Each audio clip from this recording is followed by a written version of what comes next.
당신이 이 글을 읽고 있다면 이미 결혼식은 취소됐을 것이다. 나는 지금 리조트 보안실에 혼자 앉아 있다. 새벽 2시. 형광등 하나가 미세하게 깜빡이고 낡은 모니터에서는 아직도 그 화면이 멈춰 있다. 손목시계 초침 소리가 이상하게 크게 들린다. 나는 그 소리를 들으며 손이 굳은 채로 노트를 꺼냈다. 내 이름은 김서연이다. 강원도 해안가의 작은 소도시.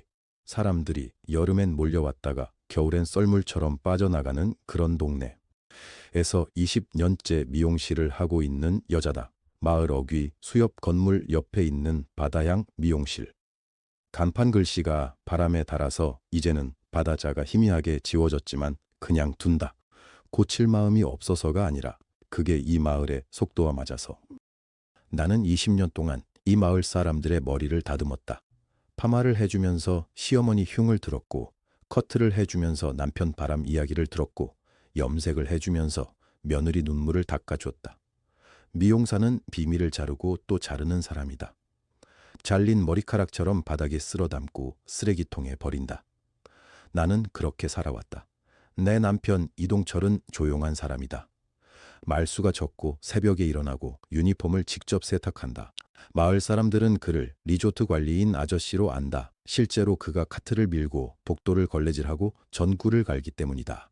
하지만 이 해안 리조트 단지 전체의 실질적 소유주가 이동철이라는 사실을 아는 사람은 마을에서 5손가락 안에 든다. 우리는 일부러 그렇게 살았다. 조용히 그림자처럼. 왜 아무도 모르게 해요? 아들 준혁이 어렸을 때 물은 적이 있다. 남편이 대답했다. 사람들은 돈 냄새를 맡으면 달라지거든. 그게 싫어서. 준혁은 고개를 끄덕였다. 그때 준혁은 12살이었다. 그 준혁이 지금 32이고 나는 그 아이의 약혼녀를 처음 봤을 때부터 뭔가 걸렸다. 오하린. 서울 강남의 중견 호텔 체인오 회장의 딸. 처음 사진을 봤을 때 예쁘다고 생각했다. 두 번째 사진을 봤을 때 눈이 차갑다고 생각했다. 세 번째로 만났을 때 직접 얼굴을 마주하고 나는 말을 아꼈다. 어머니 잘 부탁드려요. 그녀가 두 손으로 인사했다. 손이 작고 손톱이 짧았다. 웃을 때 눈끝이 올라갔다. 그래요. 잘 지내봐요. 나는 그것만 했다. 사흘 전 밤이었다. 보안실에서 그날 CCTV 영상을 확인하는 건 내가 가끔 하는 일이다. 남편이 혼자 다 챙기려 해서 내가 저녁에 한 번씩 돌려보는 습관이 생겼다. 화면이 12개로 나뉘어 있고 각 복도와 로비, 주차장이 찍힌다. 나는 3번 화면을 봤다. 2층 복도, 시각은 오후 4시 22분. 남편이 청소 카트를 밀며 걷고 있었다. 카트 바퀴 소리가 녹음에도 잡혔는지 화면 하단의 음량바가 미세하게 움직였다. 그 순간 반대편에서 오하린이 걸어왔다. 핸드백을 한쪽 어깨에 걸고 전화기를 손에 쥔 채로. 남편이 카트를 옆으로 붙이려 했다. 복도가 좁았다. 오하린이 멈추지 않았다. 그리고 손을 뻗었다. 남편의 어깨를 옆으로 밀었다. 세게. 어디서 길을 막아, 아저씨. 화면 안에서 입 모양이 분명히 읽혔다. 음성도 잡혔다. 낮고 짧고 거침이 없었다. 남편은 아무 말도 하지 않았다. 카트를 더 옆으로 붙이고 그냥 지나가게 뒀다. 나는 화면을 멈추지 않았다. 계속 봤다. 오하리는 남편을 지나쳐 5걸음쯤 걷다가 발을 멈췄다. 그리고 전화기를 귀에 댔다. 주변을 한번 훑었다. 복도에 아무도 없는 걸 확인하듯이 그녀의 입이 움직였다. 아무것도 모르는 것 같아. 계획대로 해. 화면 속 형광등 빛이 그녀의 얼굴을 하얗게 비췄다. 표정이 없었다. 방금 전까지 청소부를 밀친 사람의 얼굴이 아니었다. 계산하는 사람의 얼굴이었다. 나는 볼펜을 집었다. 노트를 폈다. 그리고 적기 시작했다. 당신에게, 지금 이 글을 읽고 있는 당신에게 2달 전으로 돌아가자. 4월의 어느 토요일. 바다가 보이는 리조트 로비에 봄볕이 비껴들던 오후였다. 준혁이 처음 오하린을 데려온 날. 나는 그날 아침부터 미용실 문을 일찍 닫았다. 준혁이 전날 밤에 전화를 했었다. 엄마, 내일 할인이 데려가도 돼. 목소리에 긴장이 있었다. 25년을 키운 아들 목소리인데 긴장인지 설렘인지 구분을 못할 리 없었다. 둘 다였다. 몇 시에 온대? 오후 2시쯤. 알았어. 아빠한테도 말해도. 전화를 끊고 나서 나는 가위를 서랍에 넣었다. 그리고 앞치마를 벗으면서 생각했다. 아들이 데려오는 첫 번째 여자 어떤 사람일까? 오어바리는 2시 10분에 도착했다. 정확함도 아니고 크게 늦음도 아닌 딱 그 중간이었다. 현관에서 신발을 벗으면서 안녕하세요 하고 먼저 인사했다. 목소리가 낮고 차분했다. 나는 반사적으로 그녀의 손을 봤다. 미용사 습관이다. 손이 깨끗했다. 손톱에 아무것도 안 발라져 있었다. 투명한 채로. 나는 그게 마음에 들었다. 로비 소파에 앉아서 차를 마셨다. 창밖으로 바다가 보였다. 파도 소리가 유리창을 통해 낮게 들어왔다. 오하린이 창을 한번 바라봤다. 그리고 조용히 말했다. 정말 아름다운 곳이네요. 억지 감탄이 아니었다. 목소리에 힘이 없었다. 그냥 사실을 말하듯이. 나는 고개를 끄덕이며 웃었다. 우리가 20년 넘게 갖고 온 곳이에요. 느껴져요. 손이 닿은 곳들이. 그 말에 나는 잠깐 멈칫했다. 좋은 말이었다. 진심이 담긴 것처럼 들렸다. 남편 동철이 그때 마침 들어왔다. 작업복 차림은 아니었고 그렇다고 차려입은 것도 아닌 평상복이었다. 면 바지에 흰 셔츠. 소매를 2번 접고 있었다. 오하린이 자리에서 일어났다. 안녕하세요. 오하린입니다. 앉아요, 앉아. 동철이 손을 흔들었다. 편하게 있어요. 동철은 맞은편 의자에 앉아서 오하린을 봤다. 말이 없었다. 말이 없는데 부담스럽지 않은 사람이 있다. 동철이 그렇다. 그냥 보는 것 같지만 다 보고 있다. 잠시 후 동철이 조용히 웃었다. 나중에 나는 그 웃음이 뭔 뜻인지 물어봤다. 그냥이 뭐야? 준혁 닮은 사람 데려왔구나 싶었어. 그게 무슨 말인지 나는 오래 생각했다. 점심은 리조트 식당에서 먹었다. 직원 가족이니까 따로 자리를 뒀다. 창가 쪽. 파도 소리가 제일 잘 들리는 자리. 오하리는 많이 먹지 않았다. 그런데 남기지도 않았다. 반 정도 먹고 숟가락을 내려놨다. 많이 드세요. 아, 저 원래 조금 먹어요. 정말 맛있어요. 나는 그 말을 믿었다. 표정이 거짓말을 하는 사람 같지 않았으니까. 식사가 끝나고 오하린이 자리에서 일어났다. 화장실 좀. 준혁이 방향을 알려줬다. 오하린이 걸어가는 것을 나는 보지 않았다. 파도 쪽을 보고 있었다. 봄바다는 색이 연하다. 여름처럼 짙지 않고 겨울처럼 무겁지도 않다. 그때 준혁이 내 쪽으로 몸을 기울였다. 목소리를 낮췄다. 엄마, 하린이 아버지 회사가 요즘 좀 어렵대. 나는 파도에서 눈을 거뒀다. 아들을 봤다. 준혁은 계속 말했다. 목소리에 뭔가를 설명하려는 힘이 담겨 있었다. 오성그룹이 작년에 프로젝트 하나가 엎어지면서 자금이 막혔나 봐. 하린이가 나한테 직접 말한 게 아니라 내가 따로 알게 됐어. 근데 엄마, 그게 중요한 게 아니잖아. 사람이 중요한 거잖아. 나는 아무 말도 하지 않았다. 준혁이 조금 더 말했다. 하린이가 집안 사정 때문에 나를 만나는 거 아니야. 엄마가 그렇게 생각할까 봐서 미리 말하는 거야. 미리. 그 단어가 귀에 걸렸다. 아들이 미리 말한다는 건 내가 그렇게 생각할 가능성이 있다고 아들도 알고 있다는 뜻이었다. 나는 찻잔을 들었다. 이미 식어 있었다. 알았어. 준혁이 내 눈치를 봤다. 나는 웃어줬다. 자연스럽게. 오하린이 돌아왔다. 자리에 앉으며 머리카락을 한번 쓸어 올렸다. 귀 뒤로 넘기는 동작이었다.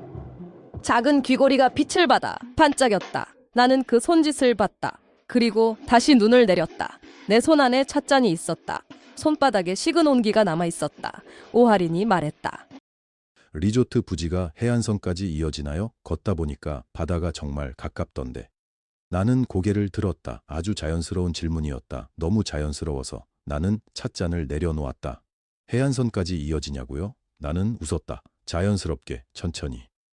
네, 바다 쪽 산책로가 저희 부지 끝까지 연결돼 있어요. 경치 보러 나가셨어요? 오하린이 고개를 끄덕였다.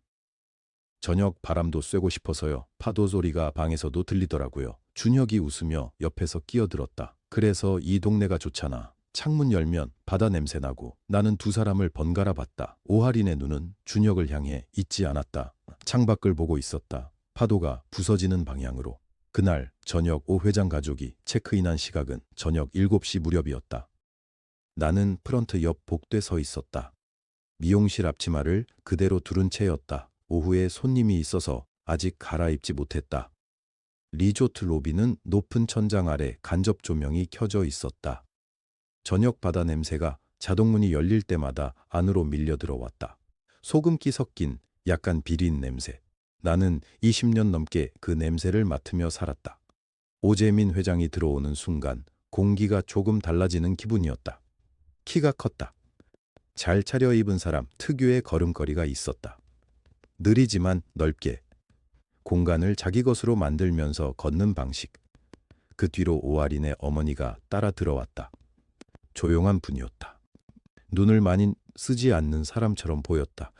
오하린은 마지막으로 들어왔다. 오재민 회장이 로비를 한 바퀴 훑었다. 천천히 꼼꼼하게. 카운터를 받고 조명을 받고 로비 끝 통유리창 너머 바다를 봤다. 그리고 프런트 직원에게 물었다. 이 리조트 주인이 누구야? 규모가 꽤 되네. 직원이 고개를 숙이며 답했다. 개인 소유주십니다. 오재민 회장이 고개를 끄덕였다. 나는 그 눈빛을 봤다. 사람을 보는 눈이 아니었다. 자산을 보는 눈이었다. 건물의 구조를 재는 눈, 땅의 가치를 따지는 눈. 나는 그런 눈을 알고 있었다. 이 동네에서 20년을 살다 보면 자연히 알게 된다. 나는 아무 말 없이 복도 쪽으로 물러섰다. 남편 동철은 그날 저녁 청소 유니폼을 입고 복도 점검을 돌았다. 그는 항상 그랬다. 회장실에 앉아 보고서만 받는 사람이 아니었다. 직접 걷고 직접 보고 직접 확인했다. 전구 하나가 깜빡이면 다음 날 아침 직접 담당자를 불렀다. 욕실 배수구에 머리카락이 걸렸다는 보고가 올라오면 그날 오후 본인이 직접 해당 객실을 들여다봤다. 나는 그런 사람과 결혼했다. 그 모습이 항상 좋았다. 남편이 3층 복도를 돌고 있을 때 오하린이 엘리베이터에서 내려오다가 마주쳤을 것이다. 나중에 CCTV에서 봤다. 오하린은 멈추지 않았다. 지나쳤다. 남편이 청소 카트 옆에 잠시 멈춰 무언가를 확인하고 있었는데 오하린이 그 옆을 지나면서 눈길도 주지 않았다. 그건 괜찮았다. 모르는 사람을 굳이 쳐다볼 이유는 없으니까. 문제는 그 다음이었다. 남편이 카트를 한쪽으로 밀려고 몸을 돌리는 순간 오하린과 어깨가 살짝 스쳤다. 오하린이 한 발 뒤로 물러서며 말했다. 어디서 길을 막아 아저씨. 낮은 목소리였다. 화가 난 것도 아니었다. 그냥 당연한 말을 하듯 자연스럽게. 남편은 아무 말도 하지 않았다. 고개를 숙여 인사하고 카트를 옆으로 밀었다. 오하린은 이미 걸어가고 있었다. 나는 CCTV 화면을 보면서 손끝이 차가워지는 것을 느꼈다. 화면 속 남편은 뒷모습만 보였다. 카트를 밀면서 복도를 계속 걸어갔다. 멈추지 않았다. 나는 화면에서 눈을 뗐다. 찻잔을 들었다. 식어 있었다. 밤 11시였다. 나는 사무실에 혼자 있었다. 건물 안은 조용했다. 가끔 파도 소리만 들어왔다. CCTV 모니터를 넘기다가 야외 테라스 화면에서 손이 멈췄다. 테라스 조명 아래 두 사람이 앉아 있었다. 오재민 회장과 오하린이었다. 탁자 위에 종이가 펼쳐져 있었다. 화질이 좋지 않아 정확히 보이진 않았다. 하지만 종이의 형태는 알 수 있었다. 지도였다. 오재민 회장이 손가락으로 무언가를 가리켰다. 오하린이 고개를 끄덕였다. 회장이 다시 다른 지점을 짚었다. 오하린이 뭔가를 말했다. 나는 화면을 당겨봤다. 종이 위에 붉은 선이 보였다. 선이 구역을 나누고 있었다. 그 구역의 외곽선이 어디서 시작해서 어디서 끝나는지 나는 알고 있었다. 이 리조트 부지 경계선이었다. 나는 모니터 앞에 가만히 앉아 있었다. 파도 소리가 또 들어왔다. 나는 그제야 생각했다. 오하린이 오후에 했던 질문, 해안선까지 이어지나요? 그 목소리의 온도를, 너무 자연스러웠던 그 말을. 준혁은 내가 의심할까봐 미리 말했다고 했다. 나는 지금 의심하고 있는 게 아니었다. 보고 있었다. 나는 모니터 전원을 끄지 않았다. 그냥 그 상태로 두었다. 테라스 화면이 켜진 채로. 두 사람은 여전히 앉아 있었다. 나는 책상 서랍에서 메모지를 꺼냈다. 무언가를 적으려다 멈췄다. 손이 떨렸다. 아주 조금이었지만 분명히 떨렸다. 나는 펜을 내려놓았다. 창문 너머로 파도 소리가 들어왔다. 규칙적인 소리였다. 들어오고 쓸려가고 들어오고 쓸려가고. 나는 그 소리를 들으면서 숨을 한 번 깊게 들이쉬었다. 그리고 다시 CCTV 화면을 켰다. 이번에는 3층 복도 화면을 불렀다. 타임스탬프를 오전 8시 17분으로 맞췄다. 화면이 나타났다. 복도는 조용했다.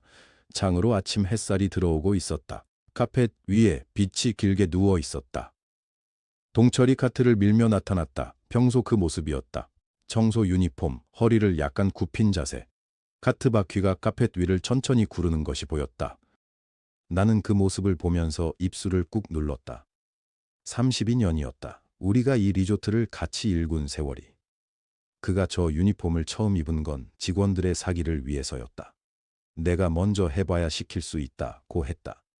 그게 그의 방식이었다. 그런데 화면 속 복도 끝에서 오아린이 나타났다. 전화기를 귀에 대고 있었다. 걸어오면서 무언가를 말하고 있었다. 나는 소리를 최대로 높였다. 어머니. 다 괜찮아. 생각보다 훨씬 단순해.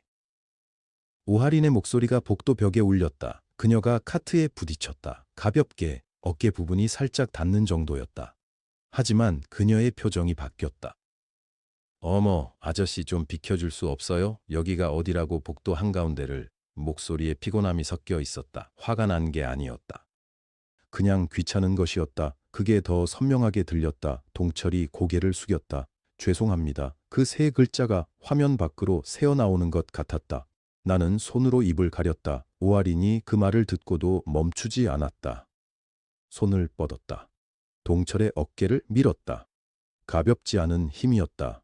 동철이 반걸음 옆으로 밀렸다. 오하리는 이미 지나치며 전화기에 대고 말하고 있었다. 응, 아무것도 모르는 것 같아. 아들도 순진하고 계획대로 하면 돼. 나는 그 대목에서 영상을 멈췄다.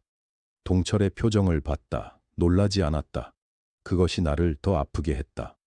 오하린이 자신을 밀었는데 그는 놀라지 않았다. 그 얼굴에는 분노도 없었다. 당혹감도 없었다. 그저 조용히 카트를 다시 제자리로 당겼다. 마치 오래 기다려온 무언가를 확인한 사람처럼. 나는 영상을 12번 돌려봤다. 12번 전부. 동철의 표정은 같았다. 나는 보안실 문을 잠갔다. 손이 더 이상 떨리지 않았다. 오히려 손가락이 아주 또렷하게 움직였다. 문자 메시지 창을 열었다. 동철에게 보내는 메시지였다. 네 글자를 썼다. 나도 봤어. 전송 버튼을 눌렀다. 시계를 봤다. 자정이 넘어 있었다. 보안실에는 낡은 커피 자판기가 있었다. 평소엔 거들떠보지도 않는 기계였다. 그런데 그날 밤은 그 기계에서 나는 플라스틱 냄새가 유독 선명하게 느껴졌다. 1분이 지났다. 진동이 왔다. 나는 화면을 내려다봤다. 그래서 기다렸어. 이제 같이 하자. 나는 전화기를 내려놓지 않았다. 한참 그 문장을 바라봤다. 기다렸다. 동철이 기다렸다고 했다. 나를 기다렸다. 나는 그때 처음으로 눈물이 날 것 같았다. 하지만 나지 않았다. 눈이 뜨거워지다가 멈췄다. 나는 답장을 썼다. 언제부터 알았어? 이번엔 30초 만에 답이 왔다. 처음부터. 나는 전화기를 든 채로 의자의 등을 기댔다. 창밖에서 파도 소리가 들어왔다. 들어오고 쓸려가고. 처음부터. 동철은 처음부터 알고 있었다. 오아린이 이 리조트를 보러 온다고 했을 때부터. 아니, 어쩌면 준혁이 오아린을 데려오겠다고 했을 때부터. 그렇다면 그는 왜 아무 말도 하지 않았을까? 나는 문자를 한 줄 더 썼다. 왜 말 안 했어? 여봐 안 했어. 이번에는 좀 더 기다렸다. 1분이 지나고 2분이 지났다. 그리고 답이 왔다. 서연이 직접 봐야 할 것 같아서. 나는 그 문장을 3번 읽었다. 서연이 직접 봐야 할 것 같아서. 동철은 나를 알았다. 32년 동안 나를 봐온 사람이었다. 내가 누군가의 말을 들어서 움직이는 사람이 아니라는 걸 알았다. 내 눈으로 봐야 한다는 걸. 나는 전화기를 책상 위에 내려놓았다. 그리고 다시 CCTV 화면을 바라봤다. 테라스 화면이 아직 켜져 있었다. 오재민 회장과 오하리는 이미 일어난 뒤였다. 테이블 위에 종이만 남아 있었다. 잠깐이었다. 바람이 불었는지 종이가 한쪽으로 날렸다. 그리고 테이블 끝에서 바닥으로 떨어졌다. 나는 그 장면을 보면서 생각했다. 내일 아침 저 종이는 누가 치울까? 청소 유니폼을 입은 동철이 치울 것이다. 아무도 그가 이 리조트의 회장인지 모른 채. 나는 보안실 불을 껐다. 일어서면서 어깨가 무거웠다. 하루 종일 긴장이 쌓인 탓이었다. 복도로 나오면서 전화기를 다시 봤다. 동철의 마지막 문자가 화면에 남아 있었다. 이제 같이 하자. 나는 계단을 내려갔다. 한층 아래 동철이 묵고 있는 방에 불이 켜져 있었다. 나는 그 불빛을 보면서 걷다가 멈췄다. 문을 두드릴까 생각했다. 그러다 하지 않았다. 지금 말을 나눌 필요가 없었다. 우리는 이미 같은 것을 보고 있었다. 같은 것을 알고 있었다. 나는 내 방으로 걸어갔다. 침대에 눕지 않았다. 창가 의자에 앉아 바다를 바라봤다. 밤바다는 어두웠다. 파도가 보이지 않았다. 소리만 들어왔다. 나는 그 소리를 들으면서 생각했다. 내일 상견례 만찬이 있다. 오하린의 어머니가 나를 만날 것이다. 나를 작은 미용실 원장으로만 알고 있는 사람이 나는 그 자리에서 아무것도 드러내지 않을 것이다. 가위를 든 손은 언제나 조용해야 한다. 자를 때까지는. 창밖에서 파도 소리가 다시 들어왔다. 나는 눈을 감았다. 그리고 내일 저녁 만찬 테이블에서 오재민 회장의 첫 번째 질문을 상상했다. 그 질문이 무엇이 될지 나는 이미 알 것 같았다. 눈을 뜬 것은 새벽 4시였다. 잠을 잔 게 아니었다. 창가 의자에서 그대로 앉아 있었던 것이다. 목이 약간 뻣뻣했다. 파도 소리는 여전했다. 밤새 쉬지 않았던 것처럼. 나는 일어나서 세면대에 가서 찬물로 손을 씻었다. 거울 속 내 얼굴을 봤다. 피곤해 보였다. 하지만 눈이 흔들리지 않았다. 그게 중요했다. 나는 미용사로 20년을 살았다. 20년 동안 매일 가위를 들었다. 처음에는 손이 떨렸다. 모발 한 올을 자를 때도 긴장했다. 실수가 무서웠다. 그런데 어느 순간부터 손이 멈췄다. 떨림이 사라진 게 아니었다. 정확히는 자를 곳을 알 때 손이 멈춘다는 걸 배운 것이다. 서두르는 미용사는 언제나 망친다. 결을 읽기 전에 가위를 대는 사람은, 길이를 재기 전에 먼저 자르는 사람은, 나는 그걸 오래전에 배웠다. 그래서 어제 보안실에서 CCTV 화면을 보고 있을 때도 나는 즉시 움직이지 않았다. 오하린이 내 남편을 밀치는 그 장면을 보면서도. 동철이 물었었다. 형수, 지금 바로 준혁이한테 보여줄까요? 나는 고개를 저었다. 아직이야. 왜요? 이 영상이면 충분하잖아요.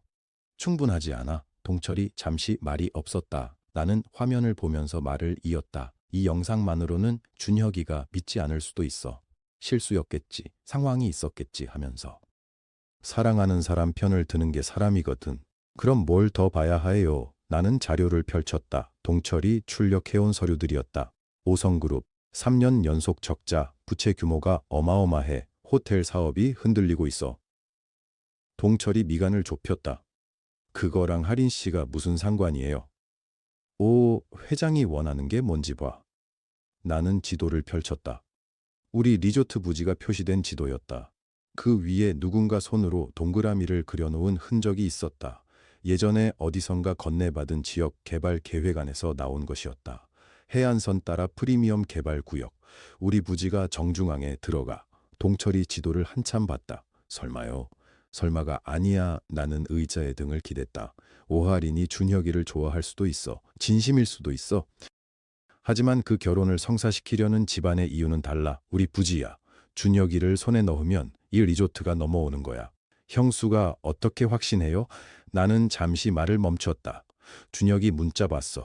동철이 조용해졌다. 나는 말을 이었다. 하린이가 준혁이한테 보낸 것들. 준혁이 모르게 확인했어. 잘못된 거 알아. 그래도 봤어. 뭐라고 했어요? 아빠가 네 집 해안 부지 관련해서 한번 이야기 나눠보고 싶다고 했어. 밥 한번 같이 하면 안 될까? 이런 말이 상견례 이야기 나오기 훨씬 전에 있었어. 사귀기 시작한 지 2달도 안 됐을 때. 동철이 서류를 내려놨다. 그럼 처음부터 나는 손을 테이블 위에 올렸다. 준혁이를 설득하려면 영상 하나론 안 돼. 이걸 다 보여줘야. 순서대로. 그게 없으면 준혁이는 엄마가 싫어서 그러는 거다라고 생각해.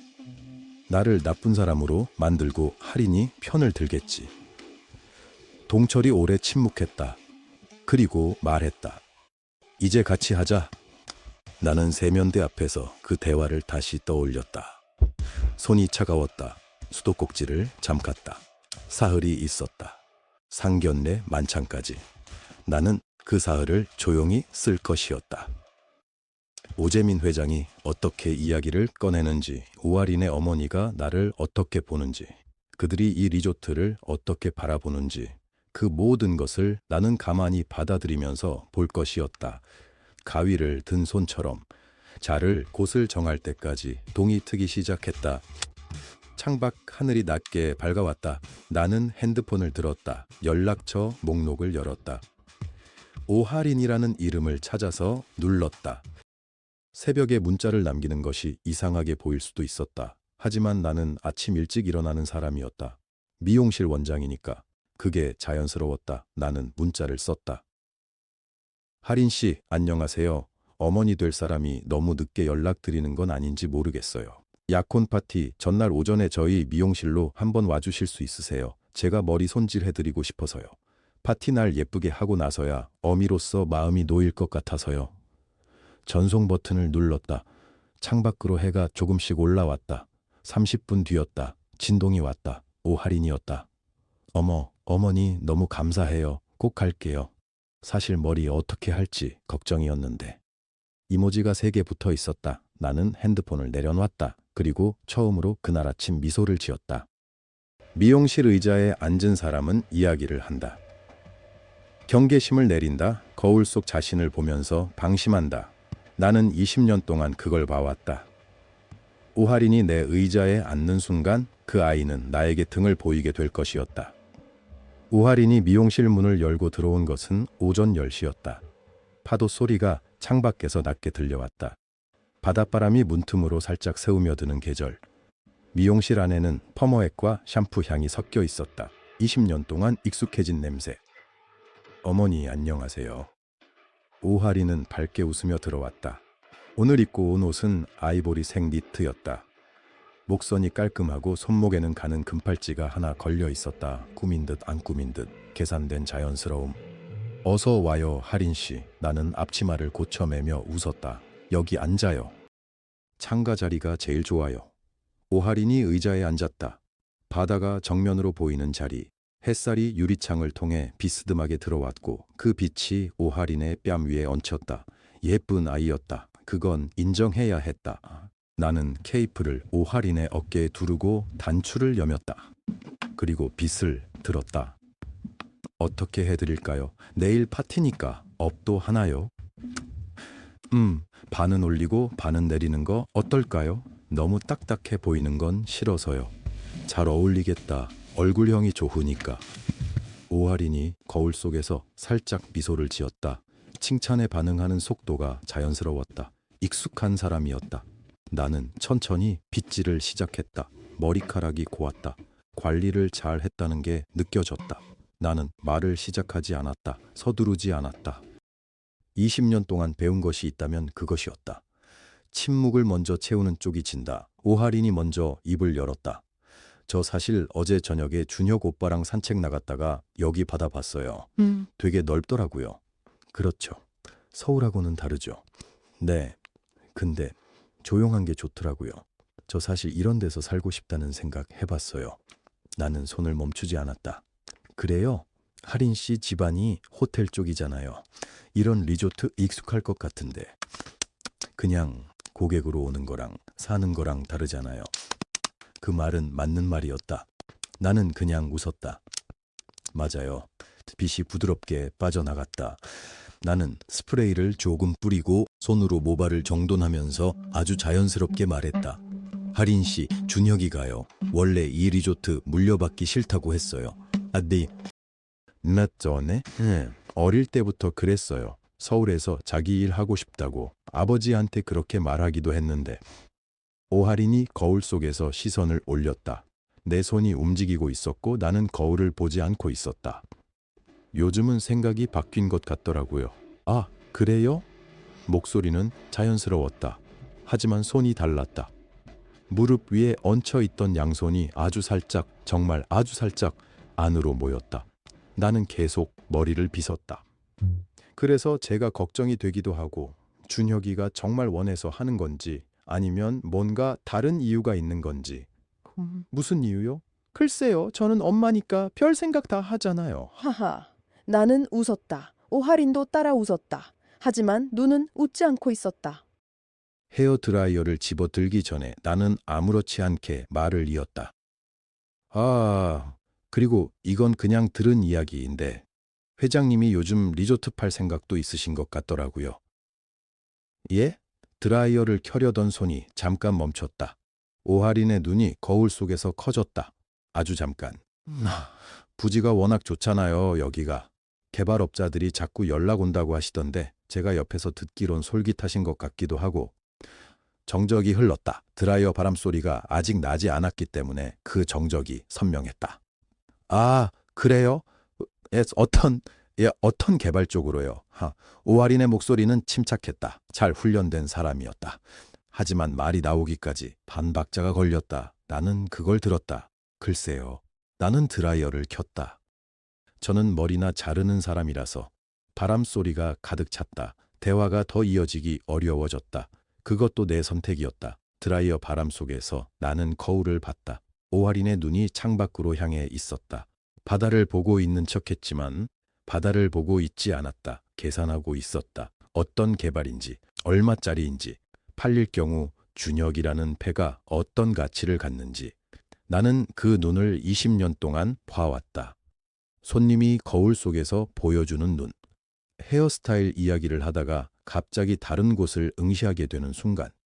머릿속에서 다른 계산이 시작됐을 때 생기는 눈. 확인이 끝났다.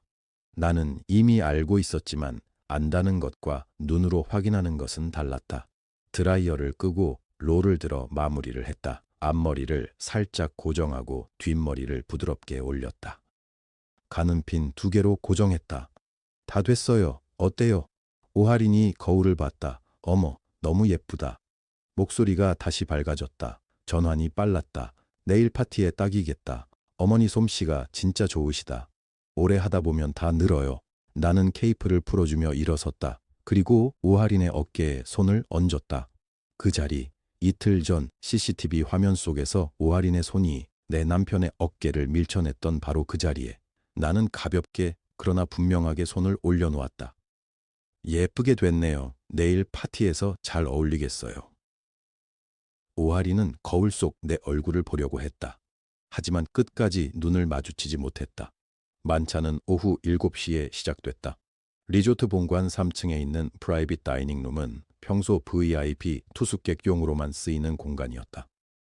유리창 너머로 해안선이 보이고 파도 소리가 낮게 깔렸다. 테이블 위에는 흰 리넨과 초가 놓였고 요리사가 직접 서빙을 맡았다. 나는 그 방을 준비하면서 딱 한 가지만 생각했다. 어디에 앉아야 모든 얼굴이 잘 보일까? 나는 창가 쪽을 골랐다. 빛이 테이블 쪽으로 흘러들어오는 자리. 모두의 표정이 그늘 없이 보이는 자리. 오재민 회장 가족이 먼저 들어왔다. 오재민 회장은 잿빛 정장에 넥타이를 맸고 그의 아내 최선희 여사는 연한 베이지색 재킷 차림이었다. 오하린은 어제 내가 올려준 머리를 그대로 유지하고 있었다. 핀이 아직 자리를 지키고 있었다. 그리고 우리 쪽에서 동철이 들어왔다. 네이비 면 셔츠에 베이지 면 바지. 시계는 없었다. 흔한 동네 아저씨 같은 차림이었다. 그게 그 사람의 방식이었다. 힘을 숨기는 것이 아니라 그냥 꺼내놓지 않는 것. 오재민 회장이 동철을 보더니 잠깐 표정을 정리했다. 아버님이 이 리조트를 운영하시는 거죠? 동철이 자리에 앉으며 가볍게 웃었다. 뭐 그렇게 볼 수도 있죠.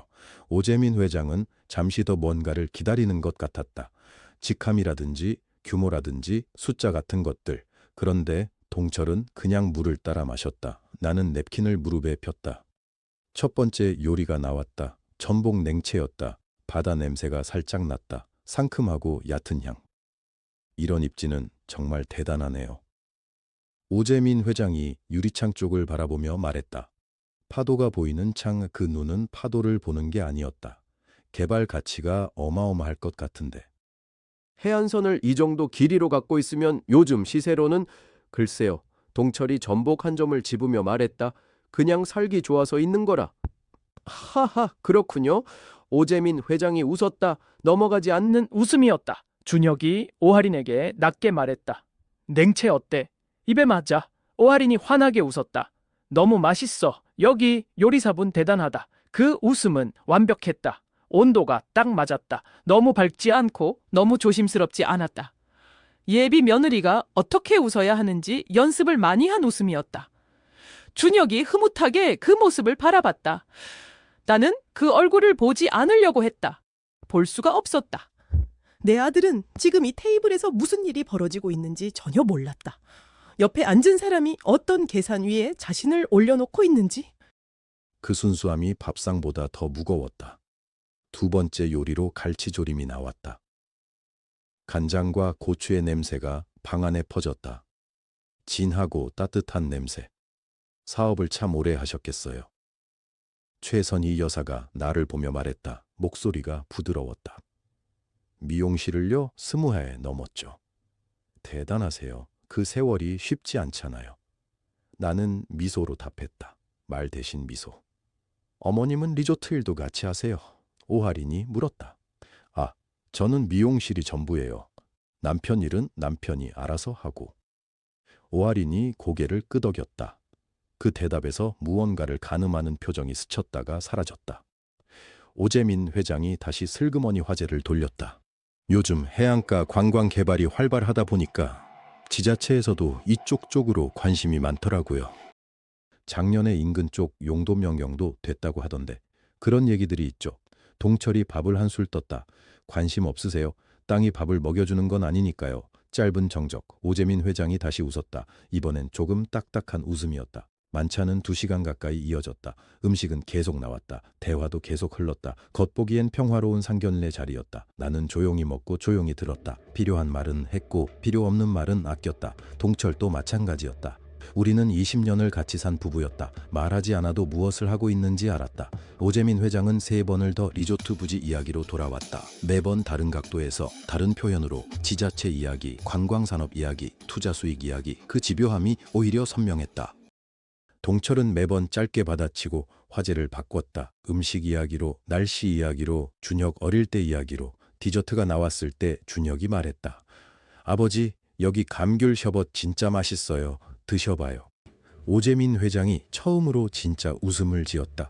그래, 이게 직접 만드는 건가요? 네, 다 직접 합니다. 준혁이 자랑스럽게 말했다. 나는 그 모습을 봤다. 자기 집을 자랑하는 아들, 자기 아버지의 리조트를 사랑하는 아들. 그 아이는 여전히 이 테이블이 따뜻하다고 믿고 있었다. 만찬이 끝났다. 모두 자리에서 일어나며 인사를 나눴다. 오재민 회장이 동철의 손을 잡았다. 오늘 정말 좋았습니다. 내일 파티도 기대되네요. 편하게 즐겨주시면 됩니다. 동철이 웃으며 말했다. 그 웃음이 다시 나를 무섭게 했다. 좋은 의미로. 각자 객실로 올라가기 전 나는 화장실에 들렀다. 복도 끝, 화장실 쪽 통로. 벽에 수국 그림이 걸려 있고 발밑에 카펫이 깔린 조용한 복도였다. 화장실 문 앞에서 안에서 목소리가 들렸다. 2개였다. 오재민 회장과 오하린. 나는 그 자리에 멈추었다. 내일 파티에서 어르신한테 직접 제안하면 돼. 오재민 회장의 목소리였다. 낮고 뚜렷했다. 사위 삼는 김에 부지개발 파트너십도 잠깐의 침묵. 아버지, 어르신이 쉬운 분이 아닌 것 같던데. 네가 잘하면 돼. 그쪽 아들이 너한테 빠져 있잖아. 나는 화장실 문 앞에서 숨을 참았다. 카펫 위에 발이 붙어 있었다. 움직일 수가 없었다. 안에서 수도꼭지가 켜지는 소리가 났다. 나는 그제야 천천히 뒷걸음쳤다. 복도 모퉁이를 돌아서 벽에 등을 기댔다. 심장이 한 박자 늦게 뛰었다. 알고 있었다. 처음부터 알고 있었다. 그런데 직접 들으면 달랐다. 목소리에는 냄새가 있었다. 그 말들은 공기 속에 퍼진 뒤에도 사라지지 않았다. 나는 벽에 기댄 채 숨을 가다듬었다. 그리고 한 가지를 정했다. 내일 파티에서 내가 먼저 움직이지 않는다. 그들이 먼저 드러나게 둔다. 단 한 사람만 빼고 나는 복도를 돌아 객실로 올라가며 생각했다. 준혁에게는 언제 말해야 하는가? 그리고 어떻게? 객실 문을 열고 들어갔을 때 남편은 아직 깨어 있었다. 침대 가장자리에 앉아 발을 바닥에 딛고 있었다. 정장 재킷 쓴 옷걸이에 걸려 있었고 셔츠 단추 2개가 열려 있었다. 들었어? 내가 물었다. 남편은 나를 보고 잠시 있다가 고개를 끄덕였다.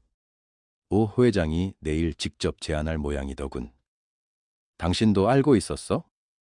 오늘 저녁에 파악했지. 동철이가 메시지 보냈어. 나는 재킨 옆에 가방을 걸었다. 방 안에 에어컨 소리만 낮게 흘렀다. 준혁한테 말해야 해. 남편이 천천히 숨을 내쉬었다.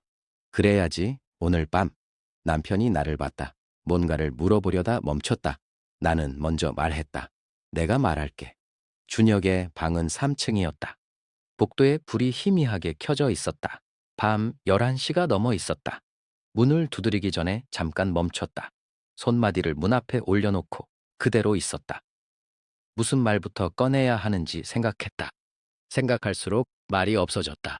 그냥 두드렸다. 잠시 후 문이 열렸다. 준혁이 티셔츠 차림으로 서 있었다. 머리가 약간 헝클어져 있었다.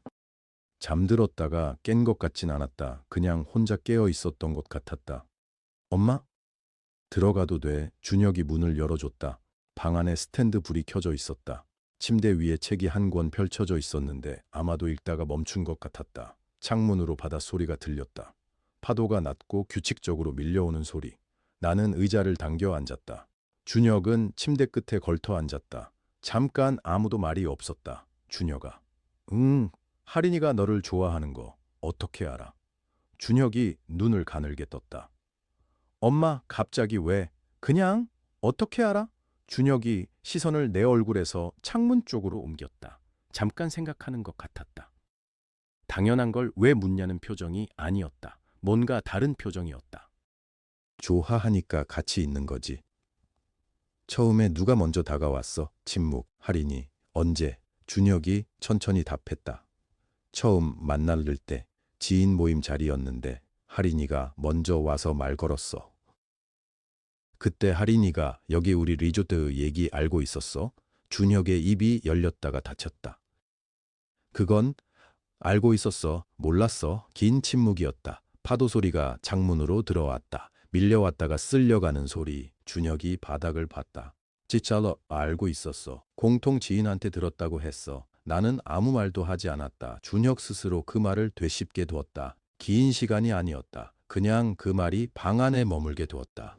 준혁이 고개를 들었다. 엄마. 목소리가 달라져 있었다. 왜 묻는 거야?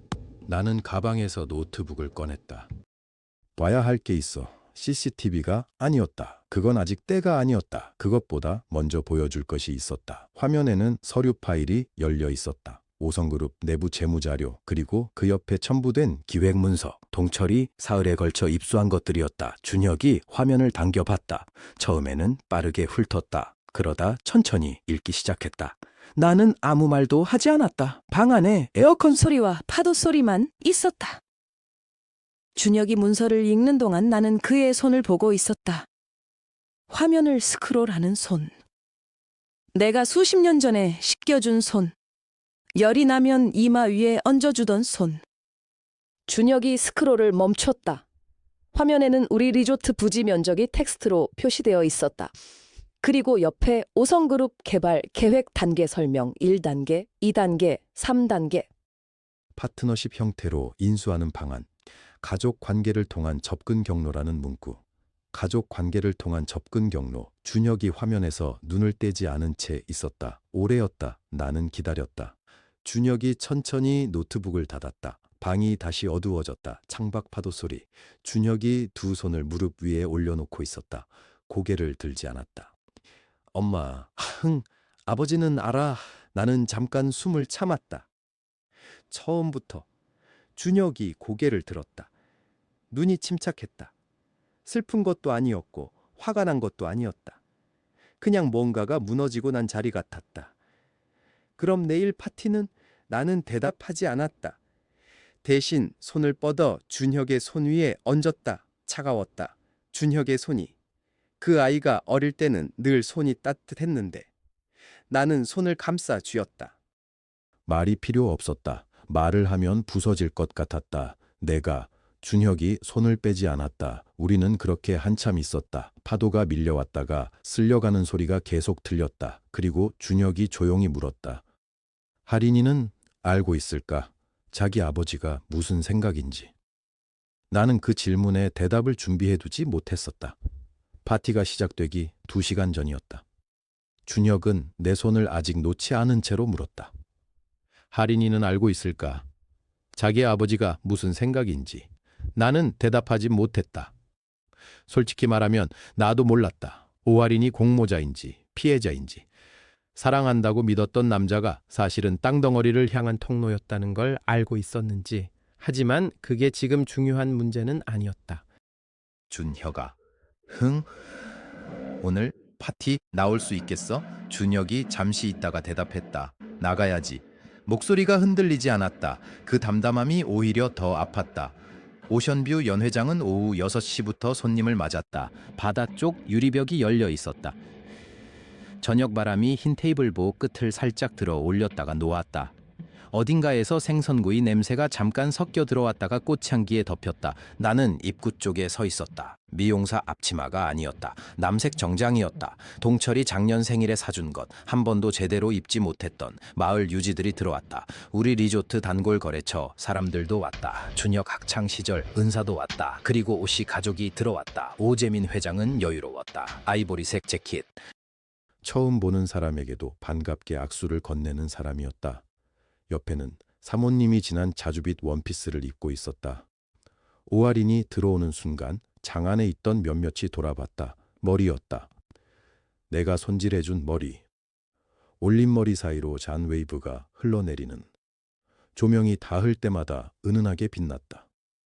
오할인이 나를 보더니 먼저 걸어왔다. 어머니, 오늘 정말 예쁘세요. 목소리가 따뜻했다. 눈웃음도 자연스러웠다. 할인 씨가 더 예쁘네. 나는 미소를 지었다. 손을 잠깐 잡아줬다. 손이 조금 차가웠다. 나만 느꼈을 거다. 파티는 순조롭게 흘렀다. 건배가 있었다. 두 가족 소개가 있었다.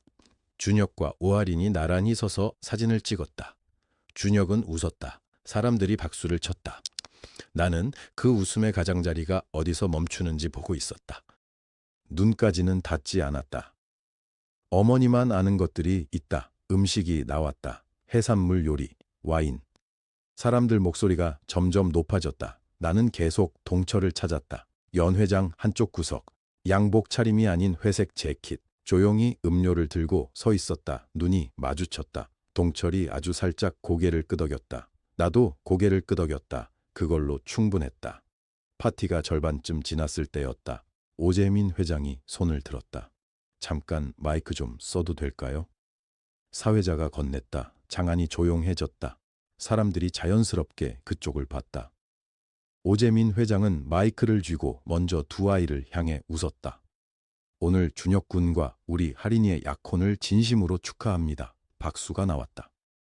두 아이가 잘 어울리는 것만큼이나 저는 오늘 사돈 어른께도 한 말씀 드리고 싶었습니다. 나는 숨을 참았다. 이 아름다운 해안 부지, 이 리조트가 앞으로 더 크게 성장할 수 있도록 저희 OC 그룹이 함께하고 싶습니다. 두 가족이 인연을 맺은 만큼 사업적으로도 좋은 파트너십이 되지 않겠습니까? 박수가 다시 나왔다. 무심한 박수.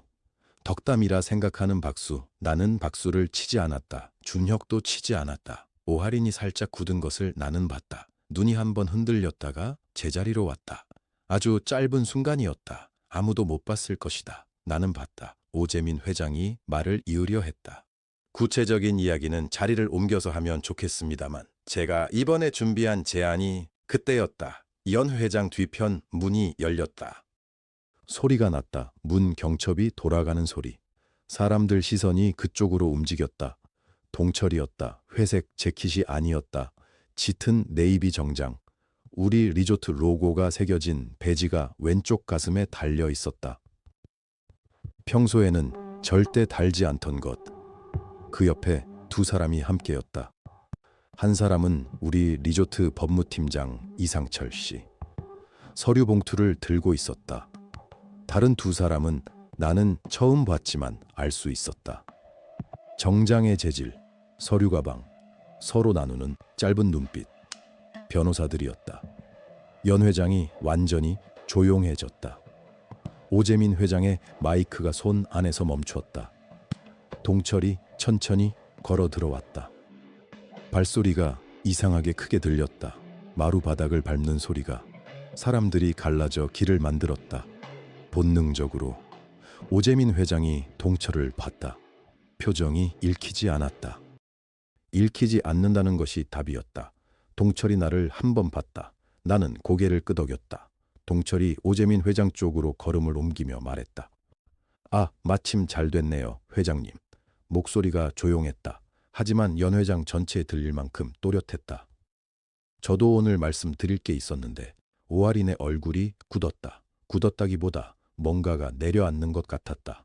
피부 아래 어딘가에서 나는 그것을 봤다. 그리고 나는 처음으로 천천히 미소를 지었다. 동철이 오재민 회장 앞에 멈췄다. 두 사람 사이의 거리는 2걸음 정도였다. 하지만 그 2걸음이 이상하게 멀어 보였다. 동철이 안쪽 주머니에서 명함 하나를 꺼냈다. 명함이었다. 흰 바탕에 검은 글씨, 두꺼운 종이. 동철은 항상 얇은 명함을 쓴다고 생각했는데 오늘은 달랐다. 동철이 그것을 오재민 회장에게 건넸다. 오 회장님, 좋은 제안 감사합니다. 그런데 제가 먼저 소개를 드려야 할 것 같네요.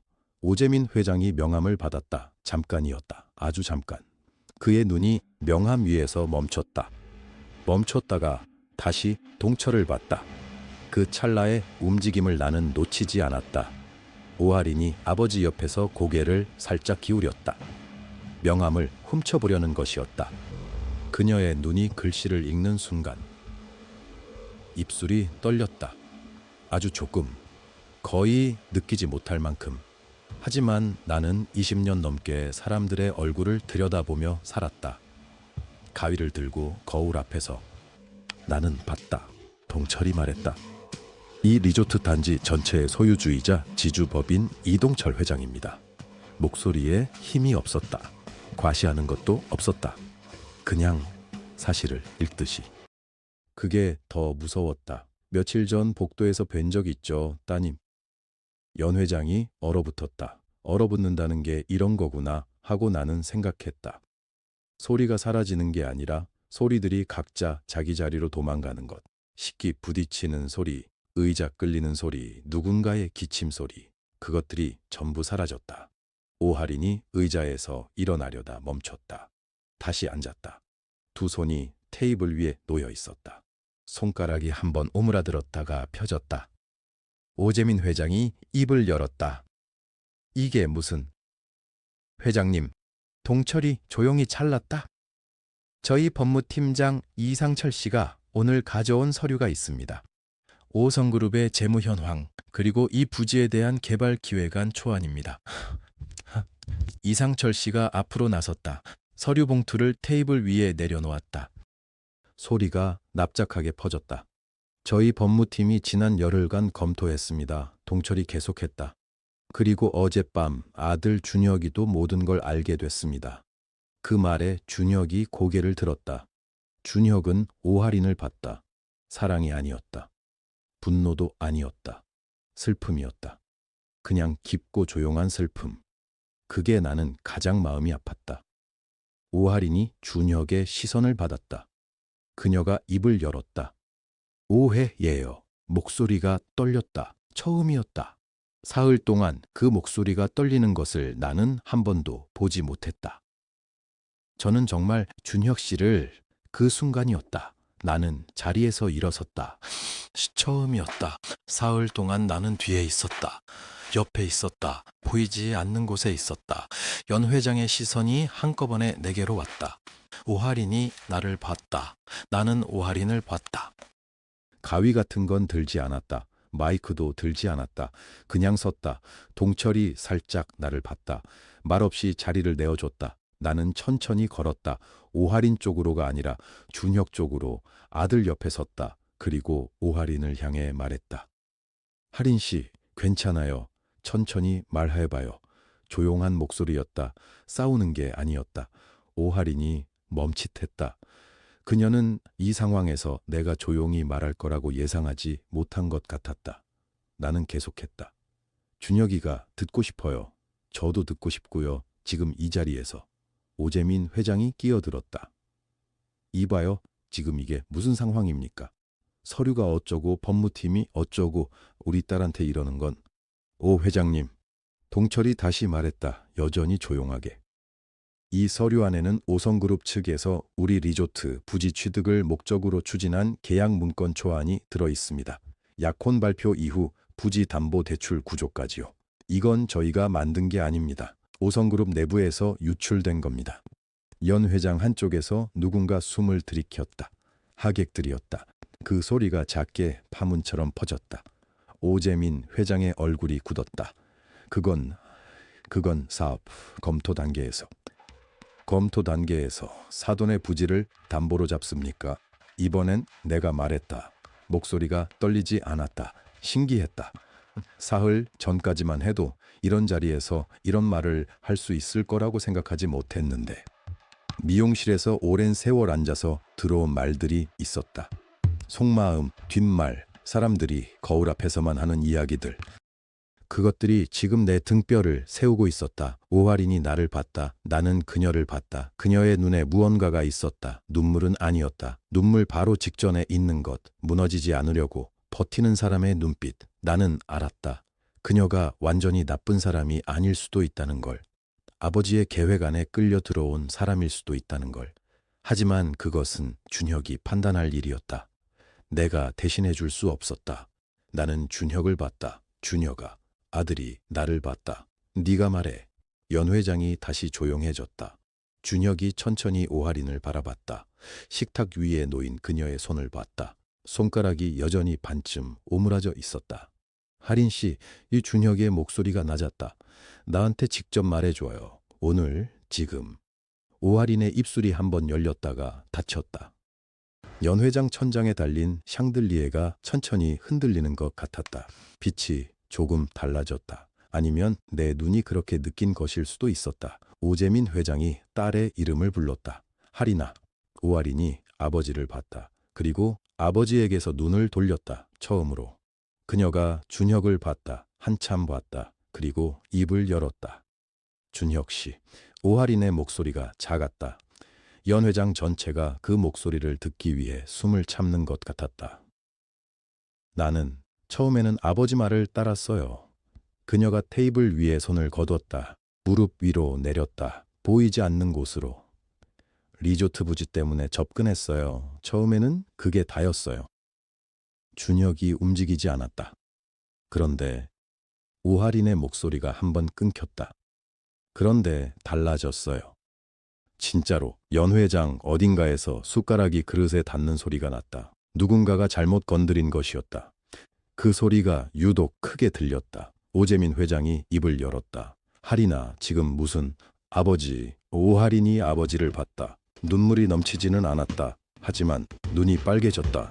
저 지금 준혁 씨한테 말하고 있어요. 회장이 입을 다물었다. 나는 그 장면을 지켜봤다. 딸이 처음으로 아버지에게 선을 그었다. 그 선이 얼마나 오래 유지될지는 몰랐다. 하지만 지금 이 순간 그 선은 분명히 있었다. 준혁이 천천히 물었다. 달라졌다는 게 어떻게 달라진 건데요?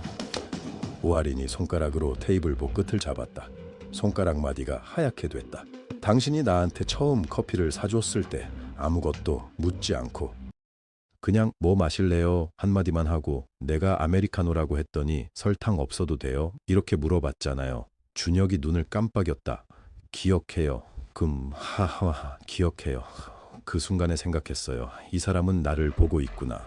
집안이나 배경 말고 나를. 연 회장이 조용했다. 그래서 무서웠어요. 아버지한테 말 못했어요. 말하면 아버지가 다른 방법을 생각해낼 것 같아서. 나는 남편을 봤다. 동철 씨가 나를 봤다. 우리는 아무 말도 하지 않았다. 20년 넘게 살다 보면 그런 눈빛이 생긴다. 말보다 먼저 닿는 것들. 준혁이 의자에서 일어섰다. 연 회장이 또 한 번 조용해졌다. 그는 테이블을 돌아 오하린 앞에 섰다. 하린 씨, 오하린이 올려다봤다. 나도 당신이 좋았어요. 지금도 좋아요.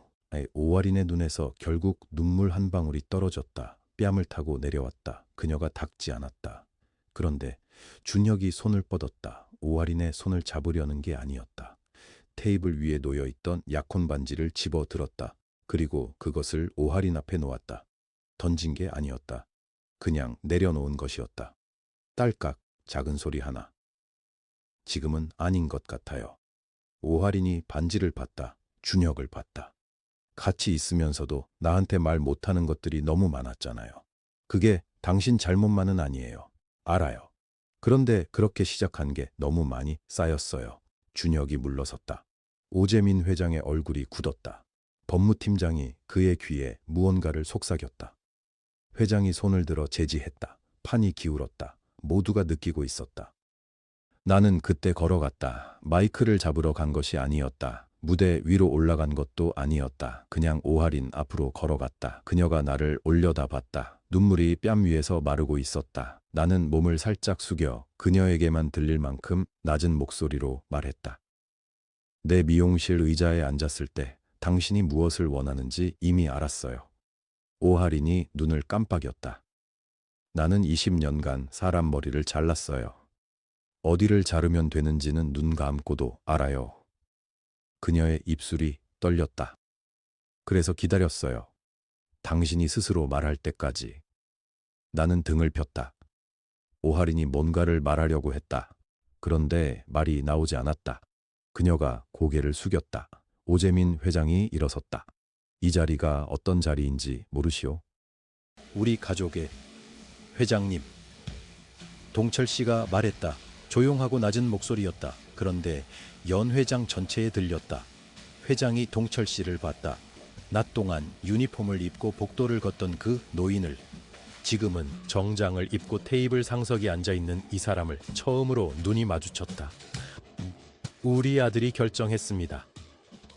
동철 씨가 더 말하지 않았다. 필요하지 않았다. 오재민 회장의 법무팀장이 서류를 챙겼다. 가방을 닫는 소리가 났다. 지퍼가 닫히는 소리. 파티는 그렇게 끝났다. 다음 날 아침 일찍 오 회장 가족이 리조트를 떠났다. 나는 프런트 창문 너머로 그들이 채 오르는 걸 봤다. 오하린이 마지막으로 뒤를 돌아봤다. 리조트 건물을 봤다. 그리고 차문을 닫았다. 배기가스 냄새가 잠깐 났다가 바닷바람에 사라졌다. 나는 미용실로 돌아왔다. 의자를 닦았다. 창가자리, 바다가 보이는 그 자리. 마른 행주로 팔걸이를 닦고 발걸이를 닦고 등바디를 닦았다. 아무것도 묻어있지 않았다. 그냥 닦고 싶었다. 파도 소리가 들어왔다. 창문이 조금 열려 있었다. 나는 서랍에서 노트를 꺼냈다. 마지막 장이었다. 펜을 들었다. 잠깐 멈췄다. 창밖에서 갈매기가 한 번 울었다. 그리고 썼다. 준혁아, 이 노트는 처음부터 너한테 쓴 거야. 언젠가 네가 다시 누군가를 사랑하게 될 때 읽어주려고.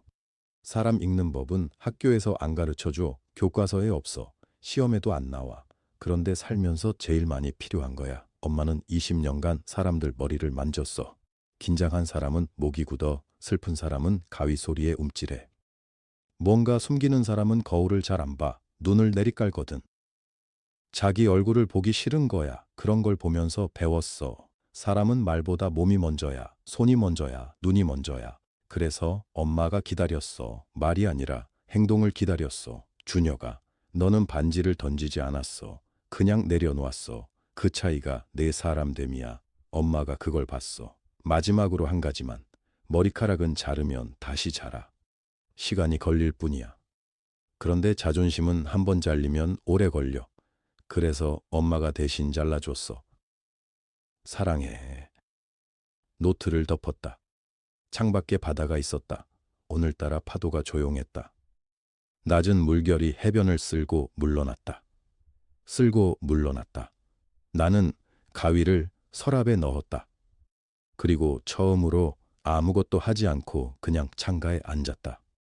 한참 후에 문이 열렸다. 동철 씨였다. 그가 내 옆에 와서 앉았다. 아무 말 없이 두 사람이 바다를 봤다.